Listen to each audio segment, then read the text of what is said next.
하나님은 사울을 피하시고 다윗을 왕으로 세우면서 하나님은 뭐라고 증언을 했느냐?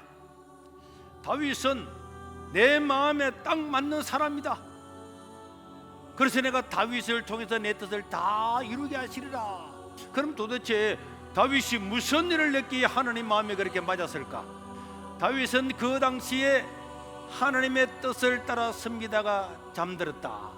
하나님 나라에 내가 목적을 두고 살겠다, 하나님 나라 위해서 내가 헌신하고 살겠다 하는 뜻을 정하고 살았기 때문에 하나님은 그게 자기 마음에 맞았다고 이야기를 하고 있는 것입니다.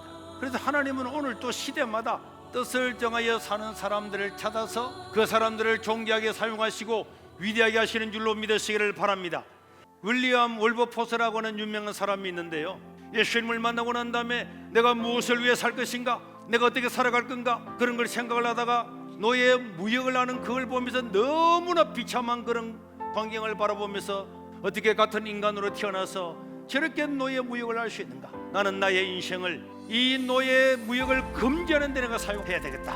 어마어마한 비난과 고통을 겪었지만은 결국은 그 쇠우덩이라고 불리웠던 그 작고 아팠던 평생을 고통 가운데 살고 했던 이 사람을 통해서 결국 1807년도에 대영제국 전부 다 노예 무역을 금지하는 위대한 일이 일어나게 되었습니다. 덴마크라고 하면은 누구든지나 지금 사람들은 그 나라는 깨끗하고 잘 사고 부강한 나라라고 떠올리지만은 19세기까지는 이 덴마크는 황폐하게 그지없었습니다. 사람들은 절망하고 낭망하고 나라 이렇게 분열되고 좋은 땅 다 빼앗기고 우리가 여기서 어떻게 살 거냐. 그러나 이때에 목사로서 있었던 그룬터비는 하나님께 뜻을 정하고 일어났습니다. 하나님, 이 나라가 하나님을 믿는 나라가 되게 해주시고 이 나라 황폐한 땅을 사람이 살 수 있는 나라로 하나님께서 만들어 주십시오. 그래서 그는 낮에는 농작물을 가르치고 낙농을 위해서 수도 없는 기술을 개발하고 밤이 되면 그 기술 학교에서 젊은이들 목사님들이 모여서 토론하고 기도하고 언언하고 나라를 위해서 살아가자, 그렇게 수많은 노력을 하게 되었죠. 자유주의가 막 몰려들어왔습니다. 이 그런트위 목사님은 강력하게 하나님의 말씀은 말씀대로 믿어야 된다, 뜻을 굽히지 않고 끝까지 이 일을 이룸으로 말미암아서 결국에는 지금 덴마크가 세계에서 가장 잘 살고 부유하고 평화로운 나라가 된 것처럼, 그러면 우리나라에는 이런 사람이 없습니까? 우리나라도 있습니다. 수많은 독립투사가 있었습니다. 그러나 그 중에 누가 뭐래도 가장 우리나라에 영향을 끼친 분은 이승만 대통령이라고 할 수가 있습니다. 이승만은 누굽니까? 독립운동을 하다가 한성 감옥에 갇혔는데 그 한성 감옥에서 선교사님들과 동료들에 의해서 예수님을 믿고 성령의 불을 받았어요. 나는 나의 모든 생애를 하나님을 위해서 살겠다, 이 나라를 기독교 국가로 만들겠다, 그렇게 뜻을 정했던 사람이 이승만 전 대통령이었습니다. 초대 대통령에 당선되고 빼앗겼던 주권을 되찾아서 우리나라의 건국 대통령이 되었는데, 그럼 왜 우리가 이승만이 이렇게 위대하냐? 우리나라는 대한민국으로 독립을 쟁취하고 국가가 건설되었지만은 수천 년 동안에 왕들이 다스리는 역사 가운데서 백성들한테 자유라고 하는 단어는 존재하지도 않고, 인간이 자유롭게 산다, 사람들이 자유롭게 자기가 무엇을 한다, 이런 개념 자체가 없었습니다. 그럼에도 불구하고 77%의 사회주의와 공산주의를 지지했던 이 사람들을 설득해서 우리가 살아가고 있고 민족의 번영을 이룰 수 있는 길은 자유민주주의 체제밖에 없다, 강력하게 설득해서 우리나라가 자유민주주의가 된 것은 이거는 이승만의 큰 업적 중에 업적인 줄 믿으시길 바랍니다. 그리고 무엇보다도 세계 최초로 농지 계획에 성공을 했어요. 자기 스스로가 이제 지주가 될 수 있는 나라가 되었기 때문에 우리나라는 자유민주주의 체제를 지탱할 수 있었고, 나중에 6.25 전쟁이 일어났을 때도 자기 땅을 가지고 자기 집을 가지고 있었기 때문에 이 나라를 지켜야 되겠다, 그거 다 일어난 겁니다. 이런 농지 개혁을 통해서 신분제가 철폐가 되는 거예요. 건국을 하고 난 다음에 1년 8개월 만에 6.25 전쟁이 일어났어요. 나라를 이제 만들어가지고 가난한 나라에서 일제 36년 동안 있다가 이제 나라를 독립을 찾았는데 우리나라가 군대가 있습니까? 경찰이 있습니까?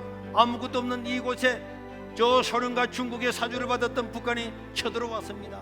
그런데 이것을 결론적으로 막았던 사람은 이승만입니다. 우리나라가 미국과 동맹을 맺게 된 것은 큰 복입니다. 이승만이 미군을 주둔하게 하고 미군을 전부 다 산발천에 다 전부 다 주둔했다. 그러니까 김일성이가 내려올라가려면은 미군을 죽이지 않으면 못 내려오도록 그렇게 만들었잖아요. 미군을 죽이면은 미국이 자동적으로 개입하기 때문에 지금까지 이 나라의 평화가 지켜진 겁니다. 아이젠하워 대통령에게 상호 방위 조약을 맺자. 미국이 침략을 당하면은 우리가 가서 전쟁해 줄게. 우리나라가 침략을 당하면은 미국은 100% 와서 우리를 도와주라. 우리 이승만은 아무것도 없는데도 그 거대한 미국 앞에서 온갖 기지를 다 발휘해서 우리나라에 1953년도에 한미 상호 방위 조약을 맺게 되었습니다. 이 협약을 통해서요, 우리나라는 미군이 주둔함으로 말미암아서 국방비를 우리 돈이 아니고 미국 돈으로 우리 국방을 지켰다니까. 그래서 우리는 그 돈을 아껴서 우리나라 경제 부흥에 힘쓸 수가 있었던 겁니다. 그는 우리나라 처음 국회를 열 때에 기도하고 이러고, 대통령 선수할 때도 미국처럼 성경에 손을 얹고 기도하고, 우리나라 군대 젊은이들이 다 몰려오는데 부대마다 군목제도, 군종제도를 만들어서 전부 다 예배드리게 하고, 우리나라를 기독교 국가를 만드는데 모든 노력을 다하고 기독교 확산을 위해서 자기 인생을 바치던 사람이었어요. 이승만 대통령이 죽고 난 다음에 그 유해가 한국에 왔을 때, 그 당시에 인구 얼마 안 되는 그 당시에 이제 시골에 있는 사람 다 몰려왔습니다. 그 사람들이 그렇게 그 당시에도 존경하고, 대통령 뽑으면 91%, 92% 이렇게 되고, 그런데 오늘날은 그 당시의 사람들은 그렇게 존경했는데 오늘은 어떤 사람들이 이렇게 이승만을 못된 놈으로 만들어서 비난받아야 마땅하겠습니까? 참 안타까워요.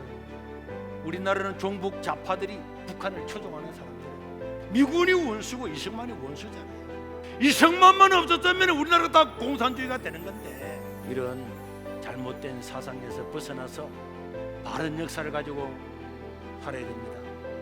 그럼 오늘 우리는 어떻게 해야 되겠습니까?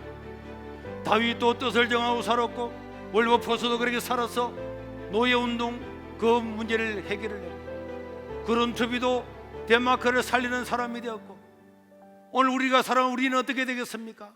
우리 그리스도인들은 지금 무엇을 하고 있는가? 그래도 우리가 저 가덕 비전 센터를 세운 것도 마찬가지입니다. 3040 젊은 목회자들을 키워서 자유주의와 인본주의와 좌파들의 모든 것들을 물리치고 다시 한번 일어나자. 우리가 뜻을 정하면 하나님이 우리를 도와줄 거다.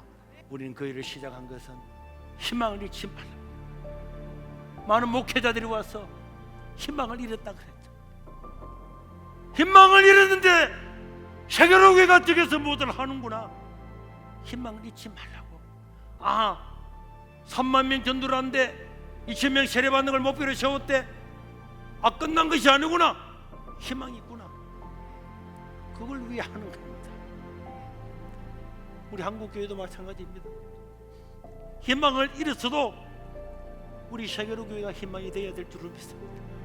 저는 그것을 위해 기도하는 거예요. 하나님, 우리 교회가 희망이 되게 해주십시오.